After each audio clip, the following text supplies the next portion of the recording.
تو آپ مجھے بتاؤ جب جاب میں لوگوں کو پتا چلے گا, اس کے باس کو پتا چلے گا بیوہ بھی ہے, کم عمر بھی ہے, خوبصورت بھی ہے, ضرورت مند بھی ہے, وہ ہوس کی نگاہیں ڈالے گا اس پہ نہیں ڈالے گا؟ آپ کیا سمجھتے ہیں وہ اپنی بہن سمجھ کے اس کے ساتھ ڈیلنگ کرے گا؟ وہ بہن سمجھے گا اس کو؟ کتنی ضرورت مند خواتین ہیں, لڑکیاں ہیں جنہوں نے جاب کی ہے, آپ کے سامنے اپنے دل کا راز تھوڑی آگے بتائیں گی. وہ تو ہمیں آگے بتاتی ہیں کہ ہمارا باس ہمارے ساتھ کر کے آ رہا ہے. کہتی ہیں ہم اپنے باپ کو نہیں بتا سکتے کیونکہ ابا جاب سے ہٹوا لے گا ہمیں. ریپ ہو رہے ہیں ان کی عزتوں سے کھیلا جا رہا ہے. پھر بعض تو ایسے ہوتے ہیں کہ ان کو بھی چسکا لگ جاتا ہے گناہ کا, یار یہ پیسہ کمانے کا آسان راستہ ہے. تو اس لیے بھائی سوسائٹی پہ ترس کھاؤ. ہم کوئی بیوقوف نہیں ہے جو 4 شادیوں کی بات کرتے ہیں. ہمارا کوئی دماغ خراب نہیں ہو گیا. آپ کی 4 شادیوں سے ہمیں کوئی فائدہ نہیں ہے, لیکن اگر اس کو رواج نہیں ڈالا, خدا کی قسم نسلیں تمہاری بھگتیں گی اور تمہاری نسلیں برباد ہو جائیں گی اس طرح سے. کسی کی باتوں میں نہ آؤ. ابراہیم علیہ السلام کھڑے ہوئے نا قوم کے خلاف, انہوں نے کہا میں ان پتھروں کو نہیں پوچھ سکتا, بھائی میں خدا کو مانتا ہوں, لیکن خدا کی قسم ہم بھی پتھروں کو ہی پوج رہے ہیں. ایک پتھر ہاتھ سے بنا ہوا ہوتا ہے, ایک پتھر ہے کلچر کا پتھر, کلچر کا بت. ہم خدا کو چھوڑ کے اس کلچر کے بت کی عبادت کر رہے ہیں. کلچر کو اٹھا کے پھینک دو. ہمیں اللہ نے اسلام دیا ہے. دیکھو یورپ میں جب تباہی آئی ہے نا, پہلی جنگ عظیم, دوسری جنگ عظیم میں مرد مر گئے تھے ان کے, عورتیں بہت, مرد مارکیٹ سے کیا ہو گئے شارٹ. ان کے پاس کوئی حل نہیں تھا اس کا, تو انہوں نے عورتوں کو زنا پہ لگا دیا. ہمارے پاس تو حل ہے بھائی, ہمارے پاس, ان کے پاس تو حل نہیں تھا نا. وہ کس سے پوچھتے؟ پادریوں نے کہا 1 سے زیادہ شادی ہو نہیں سکتی. حالانکہ تورات انجیل میں ایسا نہیں تھا. تورات انجیل میں تو 4 سے بھی زیادہ ہو سکتی تھی, لیکن انہوں نے تحریف شدہ دین کلچر کو فالو کیا, پوری سوسائٹی کا بیڑا غرق ہو گیا. اب وہ چاہتے ہیں کہ ہمارا میرج سسٹم بحال ہو جائے, اب نہیں ہو سکتا بحال. ہمیں تو یار اللہ نے اسلام دیا ہے. آپ اگر دوسری کر رہے ہو, بیوہ کو سہارا دے رہے ہو, طلاق یافتہ کو سہارا دے رہے ہو, کوئی روکتا ہے کہ ہمارے سوسائٹی اجازت دیتی؟ آپ بولو سوسائٹی کا ہی تیل لینے یار. خدا ہے, میں کلمہ پڑھتا ہوں, مجھے خدا نے اجازت دی ہے, کسی میں دم ہے تو روک کے دکھائے. تو ایسے واقعات میں رو رہا ہوں. اگر ان لڑکیوں کی آڈیو آ رہی ہے, رو رہی ہیں, چیخو پکار, زندگی برباد ہو گئی, کوئی پوچھنے والا نہیں ہے. آپ دیکھو کوئی واقعی نہیں ہے. اب ایسا نہیں ہو سکتا کہ ایسی لڑکی جو 30 سال میں بیوہ ہوئی, اس کی 3 بچیاں بھی ہیں, کل میرے پاس کوئی بندہ آ جائے میری شادی کرا دو, میں اٹھا کے اس کے حوالے کر دوں. آگے کیا ہوگا بھائی اس کی بیٹیوں کا؟ ایسی لڑکیوں کے لیے سب سے پہلا جو ان کے لیے جو آپشن ہوتا ہے نا, وہ ان کے رشتہ داروں کا ہوتا ہے, دیور کا ہوتا ہے, جیٹھ کا ہوتا ہے. سب سے پہلا آپشن یہ ہوتا ہے کہ وہ سہارا دیں ان کو. وہ نہیں دے سکتے, ان کے کزن دیں, اپنے خاندان میں رہے تاکہ بچے اپنے خاندان سے باہر نہ جائیں. لیکن اب دیکھنا یہ سارے بڑی بڑی داڑیاں بھی ہیں اور تہجد کے نشانات بھی ہیں ماتھوں کے اوپر, ہر سال حج عمرے بھی ہیں. کسی بےغیرت کو خیال آ گیا نا کہ اس کی دوسری شادی کرا دو اس کے خاندان میں, تو آپ مجھے آگے بتا دینا, میں اس کو ایوارڈ دوں گا. کسی بےغیرت کو یہ خیال نہیں آئے گا. وہ زکاتیں دے گا لفافے ڈال کے نا, کہ چلو جی میری زکات 2500 روپے بنتی تھی, اب میں اس بیوہ کو زکات دے کے ایک بہت بڑا تیر ماروں گا میں. وہ کیا ہوگا یار 2500؟ پھر اس کو زکات, اس کو تو محبت بھی چاہیے, شوہر کی محبت تو ہر عورت کو چاہیے, اس کے اولاد کو سہارا چاہیے. یتیموں کی طرح پالیں گے, اس کا باپ نہیں ہے. یار تم خود اپنے بچوں کے بارے میں سوچو یار, باپ کی وجہ سے بچوں کو کتنی عزت ملتی ہے. کبھی تصور کیا آپ نے؟ آپ تھوڑی دیر کے لیے فرض کرو میں مر جاؤں اور میرے بچوں کو زکاتیں لا کے لوگ دے رہے ہوں, کس قدر انسان کے رونگٹے کھڑے ہو جاتے ہیں نا. اس کو باپ چاہیے ہوتا ہے ایسی بچیوں کو, اور وہ باپ جو باپ کا بھائی ہے, باپ کا کزن ہے, وہ تو وہ باپ کا کردار ادا کر سکتا ہے, سوتیلا وہ کردار ادا نہیں کر سکتے, بالکل باہر کے خاندان کو. تبھی فقہا نے بیان کیا ہے لڑکی طلاق یافتہ ہو یا بیوہ ہو, اپنے خاندان میں شادی کرے گی تو بچے رکھ سکتی ہے, خاندان سے باہر جائے گی تو بچیوں کو ساتھ نہیں لے جا سکتی, کیونکہ اس بچیوں کا پھر مستقبل محفوظ نہیں ہے. پھر بچے چھوڑنے پڑیں گے اس کو, لیکن بچے چھوڑ کے پھر وہ بچے نہیں رکھ رہے ہوتے, خاندان والے کہہ رہے ہم کیوں پالے, کیونکہ فیملی پلاننگ نے بنا دیا 2 بچے, اپنے بچے نہیں پل سکتے تو دوسروں کے کہاں سے پالو گے.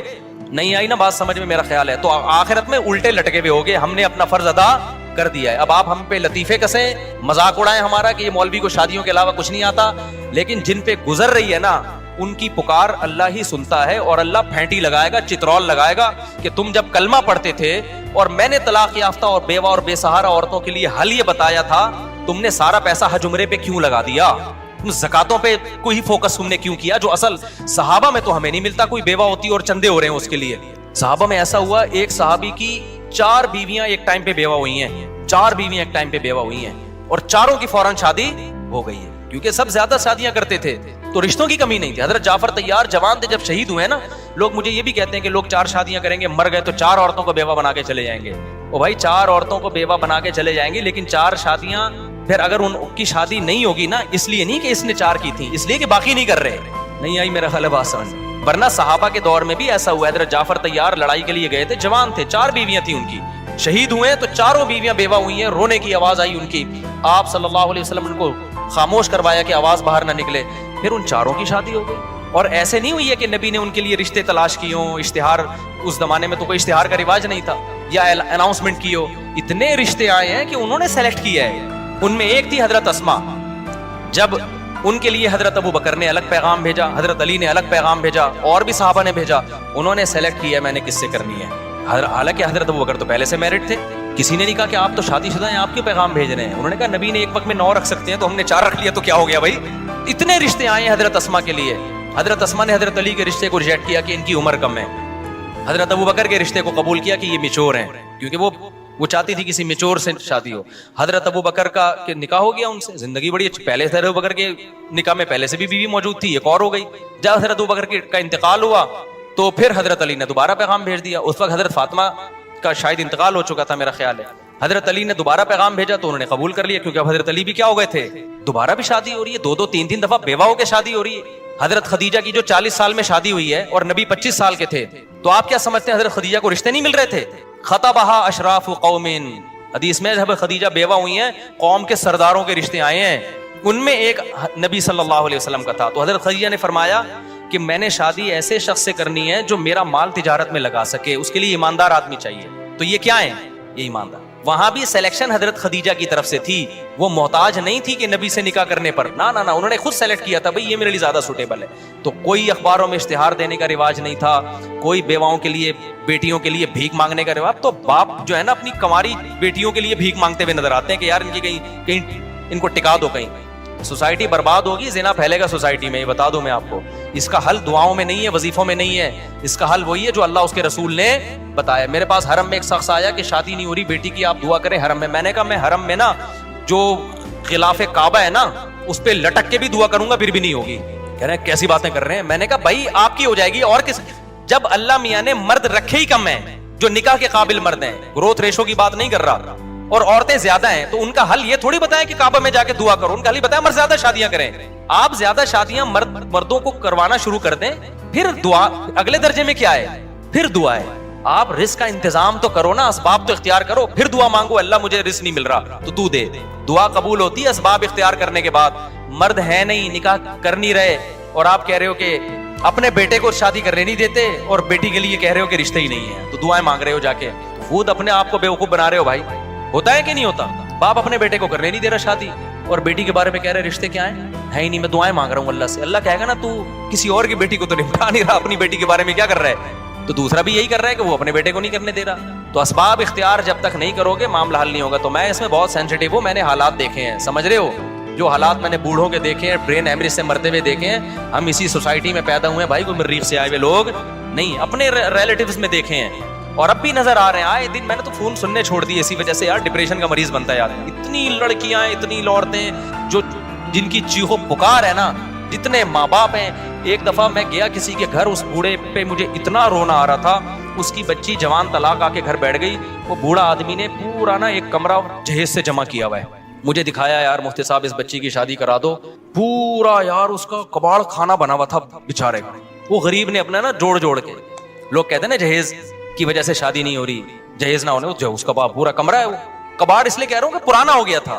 مجھے اتنا ترس آ رہا ہے یار, یہ کیا یعنی کیا کریں اس کے گن پوائنٹ پہ تھوڑی ہم کسی کی کرا سکتے ہیں. کیوں, جب ایک کرنی ہے نا تو معیار بہت اونچا ہوتا ہے, دوسری پہ ہو جاتا ہے, دوسری پہ وہ دینے کے لیے تیار نہیں, کیوں رواج نہیں ہے. وہ کہے گا یار پتہ نہیں, اور کرے گا تو کوئی دے گا نا, وہ تو کوئی کر ہی نہیں رہا تو دے گا کہاں اگلا. اور جو کرنے کی سوچتا ہے نا اس کا معیار اتنا اونچا ہے, اف کہہ رہے تو میں دوسری کر رہا ہوں اتنی ٹینشن میں, طلاق یافتہ سے کر لوں. اس کو معیار یہ ہے کہ اس کو کوئی بالی ووڈ کی ایکٹریس چاہیے, اس کو ثنا خان چاہیے اس کو, یا اس جیسی کوئی. سمجھتے ہو کہ نہیں سمجھتے؟ ایسا نہیں ہوتا میرے بھائی, ایسا نہیں ہوتا. تو اللہ کے لیے کام شروع کر لو, سوسائٹی کو اٹھا کے کیا کرو, ایسے کی تیسے, اچھی نیت سے کرو. بہتر تو یہ طلاق یافتہ بیوہ سے کرو. بیگم رکاوٹ بن رہی ہے, اس کو عزت دو, محبت دو, بولو بیگم مجھے پتا ہے آپ کا غم ہے لیکن سوسائٹی کی نیڈ ہے یہ ضرور. اور چھپن چھپائی نہیں کھیلو شادیوں میں, ٹھیک ہے. زنا سے تو بچ جاتا ہے آدمی چھپ کے شادی کرنے میں, لیکن خاندانی آدمی وہی ہوتا ہے یار, ہے تو ہے ایسی کی تیسی یار, اس کے بھی وہی حقوق ہیں جو اس کے حقوق ہیں. یہ چھپن چھپائیوں والے معاملے نہ زیادہ عرصہ چلتے ہیں, بیویوں کو جب لٹکا کے چھوڑ دیتے ہیں اس میں, کچھ دن کے بعد جب دل بھر گیا تو بوجھ لگنے لگتی ہے, اس کو نکالنے کے چکر میں ہوتا ہے. یہ غیر خاندانی لوگوں کی حرکتیں ہوتی ہیں. خاندانی آدمی کہتا ہے جب میں نے شادی کی ہے تو ایسی کی تیسی, میرے قتلے بنا کے مار دو, مجھے بھگتے سے جو ہے نا سری پائے میرے الگ کر دو.